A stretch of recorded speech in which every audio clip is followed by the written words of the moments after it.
આવી ગઈ પણ લાડકી દીકરી બેસ ઉતારા માટે પાણી લઈ આવ.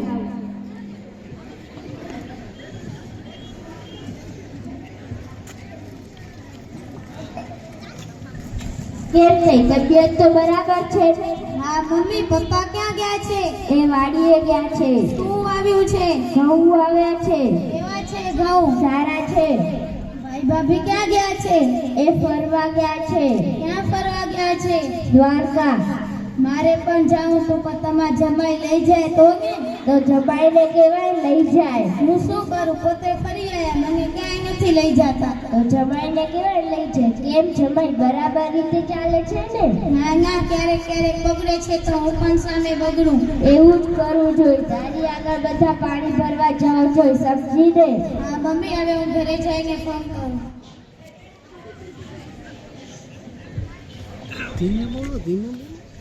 હેલો મમ્મી, હું પહોંચી ગઈ. પહોંચી ગઈ બેટા? કોઈ તને કશું કહેતો તો નથી ને? તારી સાસુ બરાબર છે ને?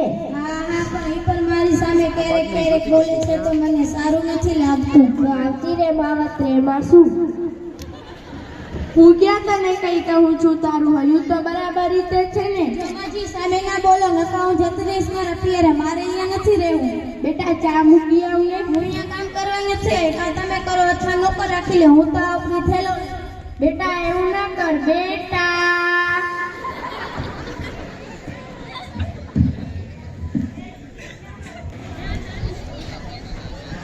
પપ્પા મારી વાત સાંભળો. હું તમારી દવાઈનો ખર્ચો કરીને કંટાળી ગયો છું. એટલા માટે તમે વૃદ્ધાશ્રમ ચલી જાઓ. ત્યાં તમને સુખ અને શાંતિ મળશે.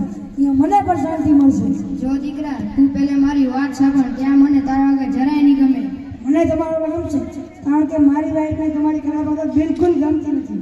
તમે જ્યાં ત્યાં થૂક્યા કરો છો, રાતે મોટા અવાજે ટીવી સાંભળો છો, બહાર રખડપટ્ટી કર્યા કરો છો.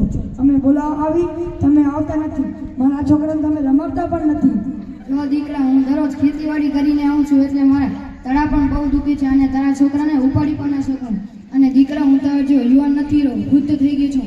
એટલા માટે હું રોજ રાત્રે મોટા અવાજે ટીવી જોઉં છું. અને દીકરા, આ ખેતીવાડી કરે આ વસાવેલા ઘરમાં તું મને બહાર લઈ જઈશ ના? તારા વગર ના ઘર વગર મને જરાય નહીં ગમે. દીકરા, તું તો મને અહીંયા રાખીશ ને? મારા પગ કોણ આપશે? મારી દવા કોણ આપશે?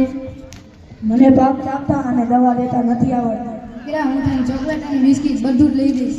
પપ્પા, મારા પપ્પા પણ તમે લઈ દેશો? પપ્પા, તમે મને લઈ દેશો ને?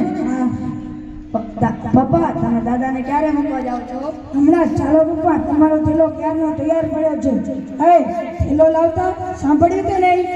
ચાલો તમે ગાડીમાં બેસો, હું આવું. જેવી ભગવાનની મરજી. પપ્પા મોબાઈલ જોવો કેટલો જૂનો થઈ ગયો છે. પપ્પા મોબાઈલ જોવો કેટલો જૂનો થઈ ગયો છે. મારે નવો ફોન જોઈએ છે. કા બેટા, આ ફોનમાં શું તકલીફ છે? હમણાં તો નવો લઈ આવ્યો તો. પપ્પા, તમને ખબર છે આને કેટલા મહિના થઈ ગયા? 2 મહિના થઈ ગયા અને કેટલા નવા ફોન નીકળી આવ્યા છે. મારે પણ જોઈએ છે. અને મારા બધા જ મિત્રો પાસે આઈફોન છે, એટલે મારે આઈફોન જ જોઈએ છે.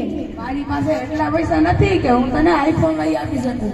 પપ્પા, તમે મને પોકેટ મની પણ ઓછી આપો છો અને મારા બધા જ મિત્રો અલગ અલગ હોટલ અને અલગ અલગ વાનગીઓ ખાય છે. મારે પણ ખાવું છે. હું તને આવી રીતના પૈસા ન આપી શકું. તને પૈસાનો મહત્વ જ નથી ખબર. જ્યારે તું પૈસા કમાવા જઈશ ને, ત્યારે તને ખબર પડશે કે પૈસા કેવી રીતના કમાય. પપ્પા, તમને ખબર છે હવે હું શું કરું છું? કોલેજ કરું છું, કોલેજ. હવે મને બધી જ ખબર પડે છે મારે શું કરવાનું છે અને શું નથી કરવાનું. મારી પાસે એક જ ઉપાય છે. પપ્પા, મારી પાસે પણ એક જ ઉપાય છે. કાં મને પૈસા દો કાં મને મરવા દો.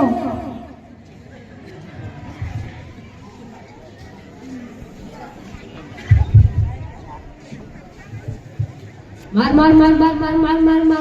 જો આ ગેમ મને થોડી જ આવડે છે. આવડી જશે ને પછી હું તને હરાવી દઈશ. કઈ વાંધો નહીં, પણ મેં બ્લોગ બનાવ્યો તેમાં વ્યુઅર્સ નથી વધતા. શું કરશું? જો આ ગુજરાતી પડી ગયો છે, તું તેનો વિડીયો ઉતાર, હું તેનો બ્લોગ બનાવું.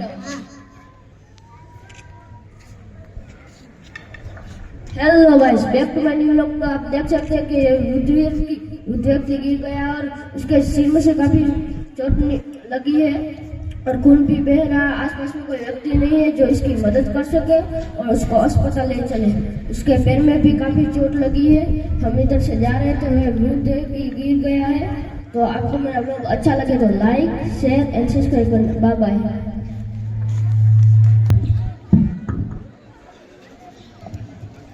આવો દીકરા આવો.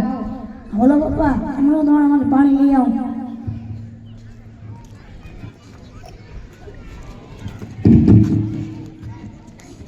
બોલો પપ્પા, શું કામ હતું? દીકરા મારી દવાઈનો ખર્ચો પણ હવે ઘણો વધી ગયો છે અને આપણે દવાઈનો ખર્ચો પણ નહીં ઉપાડી શકીએ. હવે આપણે શું કરીશું?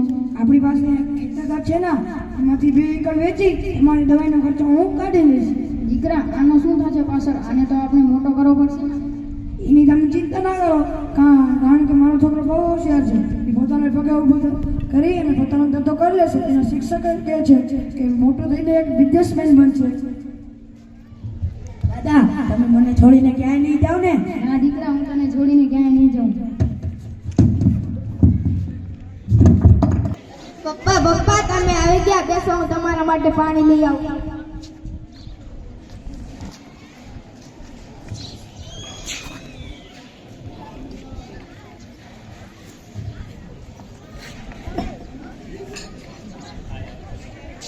પપ્પા જરાક વાર બેસો, હમણાં મમ્મી ચાય નાસ્તો લઈને આવે. ભલે બેટા. પપ્પા જો મને નિશાળમાંથી ચિત્ર દોરવાનું મળ્યો તો કેવો છે? ચિત્ર તો બહુ સરસ દોરી છે તે, પણ હવે તું એમ કરજે કે ચિત્ર નીચે ચિત્રનું નામ લખી નાખજે, તો બધાને ખબર પડે કે તે શેનું ચિત્ર દોર્યું છે. ભલે. પપ્પા મને એક જોડી કપડાં લઈ આપો ને. હા બેટા, તારી પાસે કપડાં તો છે.